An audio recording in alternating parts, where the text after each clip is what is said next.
বিদেশ নয়, নিঃসন্তান দম্পতির জন্য দেশেই এখন আশার আলো তৈরি হয়েছে। কম খরচে সরকারি হাসপাতালের পাশাপাশি বেসরকারি হাসপাতালেও এখন আইভিএফ বা টেস্ট টিউব বেবি জন্ম নিচ্ছে। তবে এক্ষেত্রে সরকারি হাসপাতালের চেয়ে বেসরকারি হাসপাতালে সফলতা বেশি। সচ্ছল এবং স্বল্প আয়ের মানুষের জন্য এই সম্ভাবনা তৈরি হয়েছে দেশে। এয়ার বাদলের রিপোর্ট।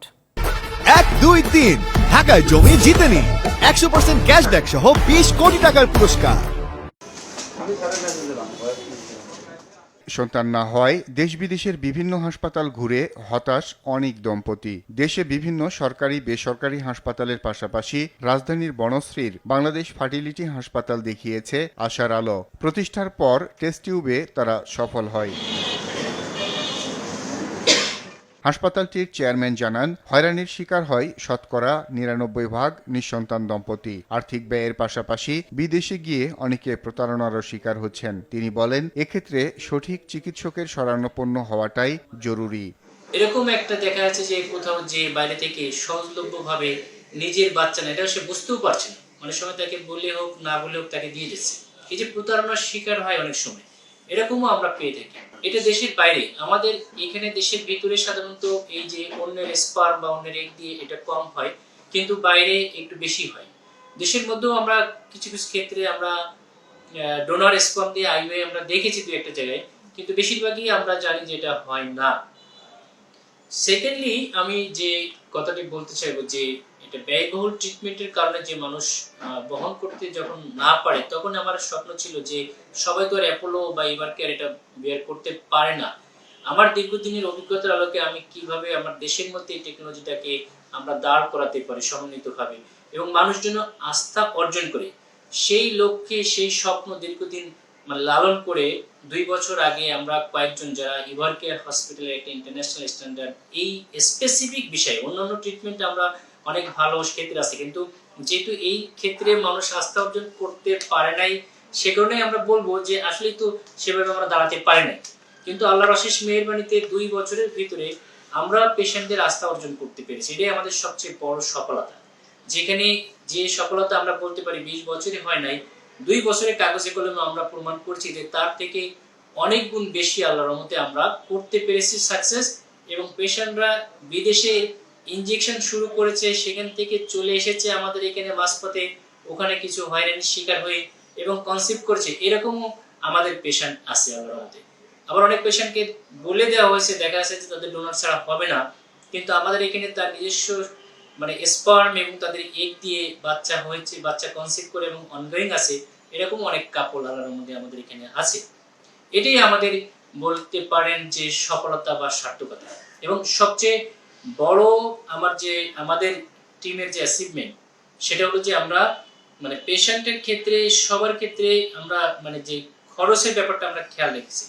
যাদের সামর্থ্য কম আছে, আমরা চেষ্টা করেছি তাদের নাম, তাদের অ্যাড্রেস রেখে তাদেরকে কিভাবে সহায়তা করা যায়, এবং এভাবে আমরা কিন্তু অনেক পেশেন্টকে সহায়তা করছি। বিভিন্ন সময় আমাদের ওয়েবসাইটেও আপনারা দেখেছেন, পেশেন্টরা স্বীকার করেছে যে না, আমাদেরকে অনেক সহায়তা করেছে। এটা আমরা বলছি না, কিন্তু সত্যিকারের আসলে যদি সে নিডি থাকে, আমাদের একটা টিম থাকে, ভেরিফাই করে তাকে আমরা তার সামর্থ্যের মধ্যে যেটুকুই দরকার সম্পূর্ণটাই আমরা করার চেষ্টা করছি। পার্সোনালি আমি এটা যদি আমাদের সেন্টার থাকে, এবং এটা আমরা ইনশাল্লাহ খেয়াল রাখবো। এই ইনফার্টিলিটির একজন পেশেন্ট জন্য যে একেবারে সে বিনা চিকিৎসায় সময় পড়েছিল, ওইটা আমরা থাকবে না সেই ব্রত নিয়ে আমাদের কার্যক্রম শুরু করেছি। এবং এটার সঙ্গে আমাদের অনেক ম্যাডামরাও সহায়তা করেছে, যেমন বঙ্গবন্ধু শেখ মুজিব মেডিকেল ইউনিভার্সিটি যিনি চেয়ারম্যান ছিলেন, এখনই রিটায়ারমেন্টে গিয়েছেন, ডক্টর জেসমিন বানু। তারপরে আমাদের এই ব্রিগেডিয়ার জেনারেল আঞ্জুমান আরা ম্যাডাম, উনিও আমাদের সঙ্গে শুরু থেকেই ছিলেন বা এখনো আছেন আর কি। তারপরে আমাদের প্রফেসর নীলুফার সুলতান ঢাকা মেডিকেলের ম্যাডাম আমাদের সঙ্গে আছেন, এখনো আমাদের সঙ্গে সবসময় কর্মরত আছেন, উনি আছেন, প্লাস ডক্টর ফ্লোরিডা রহমান। এই ম্যাডাম সহ আমরা অ্যাপোলোর একটা টিম। এবং ম্যাডামদেরকেও আমি পার্সোনালি আহ্বান করছি যে আপনারা বাইরে অনেক বেশি ফিস পেতে পারেন, কিন্তু এখানে আমাদের কিছু গরিব মানুষ, কিছু মানুষের জন্য আপনাদের কিছু ছাড় দিতে হবে। এবং ওনারা, আমি চেয়ারম্যান হিসেবে আমি ছোট মানুষ, তারপরে ওনারা অনেক সিনিয়র, বাট আমার কথায় তারা আমাকে যথেষ্ট স্নেহ করেন এবং সম্মান করেন। সেই হিসেবে আমরা এই কাজটাকে চালিয়ে নিতে পারছি। 2.5 লাখ হোক, 3 লাখ হোক, 3.5 লাখ এটার মধ্যে করছি। ঠিক এই খরচটা যদি মানুষ দেশের মধ্যে অন্য জায়গায় করতে যায়, তাহলে সেটা 6-7 লাখ টাকা তাদের চলে যায়। দেশের বাইরে গেলে সেটা 10 থেকে 20 লাখ টাকা খরচ করে ফেলে মানুষ। মানে মানুষের খরচটাকে আমরা সহনীয় পর্যায়ের মধ্যে চেষ্টা করেছি। এর বাইরেও আমরা বলেছি যে যাদের সত্যিকারের মানে সমস্যা আছে সেটা আমরা দেখে থাকি। বিশেষ করে ফার্টিলিটি ট্রিটমেন্টের ক্ষেত্রে আমাদের যেটা আমরা মানে অহরহ পেয়ে থাকি যে একটা ট্রিটমেন্ট ধরেন হাজবেন্ডের সমস্যা, ওয়াইফের সমস্যা নাই, তারা জানলো 6 মাসের মধ্যে বা 1 বছরের মধ্যে। এই ক্ষেত্রে দেখা যাচ্ছে সে বছরের পর বছর শুধু একটা ঔষধ খেয়ে আসছে, ওয়াইফের ট্রিটমেন্ট করে যাচ্ছে, এবং ওয়াইফের ট্রিটমেন্ট করতে করতে একসময় দেখা যাচ্ছে 10 বছর পরে এসেছে, তখন তার ডিম শেষ হয়ে গেছে, তখন সে চাইলেও আর আইভিএফ ট্রিটমেন্ট করতে পারছে না। তো আমাদের পরামর্শ হচ্ছে যখন সে ডায়াগনোসড হচ্ছে যে আসলে তার আইভিএফ বা টেস্ট টিউবের ক্ষেত্রে দরকার, হাইস্ট টেকনোলজি দরকার, তখন তাকে বিক্ষিপ্ত না করে সরাসরি সংশ্লিষ্ট জায়গায় তাকে রেফার করা, এবং সঙ্গে সঙ্গে যদি সে ট্রিটমেন্ট করে, বিশেষ করে যাদের বয়স 30-এর মধ্যে থাকে বা 32-এর মধ্যে থাকে, এদের ক্ষেত্রে কিন্তু সফলতা 60-70% কাছে চলে যায়। কিন্তু বয়স বাড়ার সঙ্গে সঙ্গে বডির কিছু হরমোন থাকে যেখানে রিসেপটিভিটি কমে যায়, তখন সাকসেসটা ফল করে যায়। আমি যত ভালো টেকনোলজি অ্যাপ্লাই করি না, যতই চেষ্টা করি, বয়স বাড়ার সঙ্গে সঙ্গে এটা ন্যাচারাল প্রসেস, একটা মেয়ের এই ফার্টিলিটি ক্ষমতা, বাচ্চা ধারণ ক্ষমতা গ্র্যাজুয়ালি কমে যাবে। সুতরাং বয়স কম থাকার মধ্যেই যদি তারা সঠিক সময়ে মানে সঠিক জায়গায় এই ট্রিটমেন্ট নেয়, সফলতা সম্ভাবনাটা অনেক গুণে বেড়ে যায়। বিদেশ থেকে আমাদের অনেক কাপড় যারা এখানে সরাসরি ট্রিটমেন্ট নেওয়ার জন্য আসছে, যেটা আগে বাইরের দেশে তারা যেত, এই যে আস্থাটা, এটাই আমাদের মানে লক্ষ্য উদ্দেশ্য ছিল, এবং এটাই আল্লাহর রহমত আমরা মনে করি আমরা সেটা করতে পারছি, এবং ভবিষ্যতে এটাকে জন্য আমরা সাস্টেন করতে পারি এবং সামনে গিয়ে মানুষের জন্য সহজলভ্য করতে পারি, এটাই আমার মেইন। বনশ্রীর এই হাসপাতালটির বয়স প্রায় 2 বছর। এরই মধ্যে তাদের প্রচেষ্টায় প্রায় 100 জন দম্পতির কোল আলো করে জন্ম নিয়েছে টেস্ট টিউব বেবি। আরও 200 জনের বেশি সম্ভাবনার পথে। খরচ 3 লাখের ঘরে।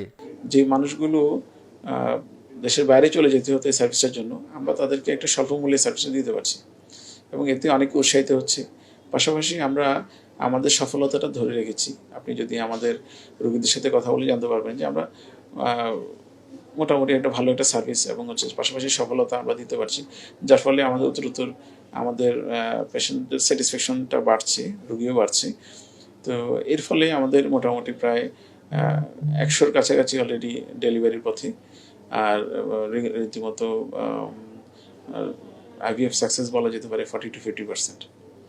খরচ বাংলাদেশ ফার্টিলিটি হাসপাতালে খরচ, চিকিৎসা ব্যয় অন্য হাসপাতালের তুলনায় কিছুটা কম বলবো আমি, কর্পোরেট হসপিটালগুলোর তুলনায়। এখানে খরচের মূল বিষয়টা হলো যে মেডিসিনগুলো ইউজ করা হয় সেগুলো খুব ব্যয়বহুল এবং অত বেশি অ্যাভেলেবেল না। আর যেসব কোম্পানি এই মেডিসিনগুলো নিয়ে আসেন তারা বাইরে থেকে ইম্পোর্ট করে নিয়ে আসেন, যার ফলে ওভারঅল কস্টিং অনেক বেশি পড়ে।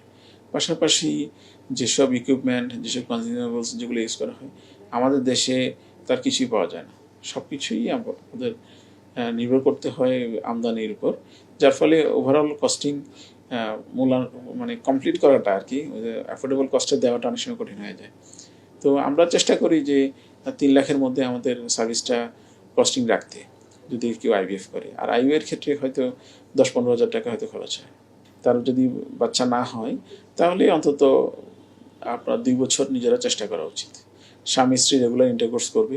এখানে একটি মজার ব্যাপার হচ্ছে যে কোনো স্বামী এবং স্ত্রী যদি মেলামেশা করে তাহলে রেডিমেড 1 মাসের মধ্যে যে কনসিভ করে ফেলবে ওটা কিন্তু তা। যে কোনো কাপল যদি ফিজিক্যাল রিলেশনটা করে উইদাউট প্রোটেকশন, তার সফলতার চান্স হলো প্রতি মাসে 10%।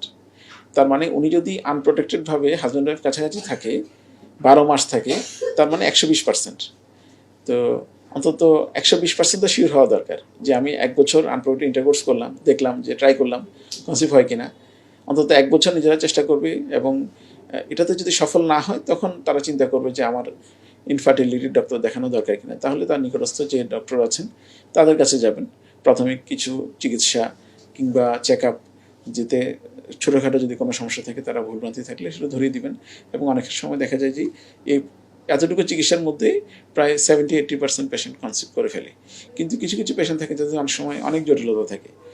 জটিলতা থাকলে তাই দেখা যাচ্ছে যে তাদের বিভাগীয় পর্যায়ে এমনকি আমাদের পর্যায়ে পর্যন্ত তাদেরকে আসতে হতে পারে। তারা আমাদের কাছে আবেদন করতে পারবে আমরা এই আবেদনগুলো গ্রহণ করে থাকি। আমরা আমাদের বোর্ড অফ ডিরেক্টর এবং আমাদের যারা আছেন তাদের সাথে আলোচনা সাপেক্ষে আমরা সেখান থেকে যতটুকু সম্ভব স্পেশাল ডিসকাউন্ট দেওয়ার ব্যবস্থা করে থাকি। স্বাস্থ্যসেবা বিভাগের সচিব দাবি করেন সরকারি হাসপাতালেও টেস্ট টিউব বেবি হচ্ছে, কিন্তু বাস্তবে সফলতায় এগিয়ে বেসরকারি হাসপাতাল। যথেষ্ট অভিজ্ঞ লোকজন এখানে আছে, চলছে এটা। সেটা আমি কম্পেয়ার করতে যাব না, বেসরকারি কি হচ্ছে এটা আমি কম্পেয়ার করতে যাব না আর কি, বাট আমাদের যে সাপোর্ট সহযোগিতা সেটা আমরা করছি আর কি। ইনভিট্রো ফার্টিলাইজেশন বা আইভিএফ পদ্ধতিতে জন্ম নেওয়া শিশুকে বলা হয়ে থাকে টেস্ট টিউব বেবি। মূলত নারীর ডিম্বাণু এবং পুরুষের শুক্রাণুর মিলন ঘটানো হয় দেহের বাইরে ভ্রূণ জন্ম হওয়ার পর তা মায়ের গর্ভে দেয়া হয়, পরে স্বাভাবিক নিয়মে সন্তান জন্ম নিয়ে থাকে। অন্যের ডিম্বাণু বা শুক্রাণুর মাধ্যমে সন্তান জন্ম দিয়ে দেশে ও বিদেশে প্রতারণা হচ্ছে অনেক ক্ষেত্রে। তবে ডিএনএ টেস্টের মাধ্যমে এ সন্দেহ দূর হয়ে যাবে বলে জানান সংশ্লিষ্ট বিশেষজ্ঞ চিকিৎসক। আর বাদল, RTV, ঢাকা।